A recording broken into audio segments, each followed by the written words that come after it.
미쓰비시의 재산을 강제로 매각하겠다는 결정에 일본 정부가 대신 강력히 반발했습니다. 일본 기업에 피해가 생기면 필요한 조치를 하겠다고 했는데 사실상 추가 보복 가능성을 시사한 겁니다. 또 어제 일본을 향해 던진 문재인 대통령의 경고에 대해서도 정면으로 반박했습니다. 김수근 기자입니다. 원고 측의 움직임에 일본 정부는 추가 보복 가능성까지 꺼내며 반발했습니다.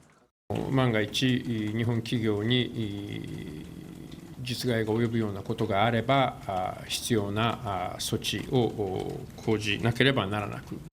필요한 조치를 강구한다라고 표현만 에둘러 했을 뿐 사실상 보복 조치를 시사한 겁니다. 정부 대변인 격인 스가 관방상은 과거사와 경제를 연결한 건 현명하지 못하다며 경고한 문재인 대통령의 발언도 문제 삼았습니다. 指摘は全く当たらず、報復の対象にも当たらないものと考えます。 한국 때리기에 앞장서고 있는 경제산업상도 문 대통령을 노골적으로 비난했습니다. 対抗措置ではないということも最初から一貫して説明をしてきているわけでありまして、昨日の文大統領のご発言にあるようなですね指摘はまず全く当たらないということを。 두 달 전 고노 외상이 강제 동원 배상 문제에 대한 문 대통령 책임론을 난데없이 거론한 데 이어 일본 장관들이 상대국 정상을 깎아내리는 외교적 결례를 반복한 겁니다. 실무회에서 한국이 규제 조치 철회 요청을 하지 않았다는 기존 주장도 굽히지 않았습니다.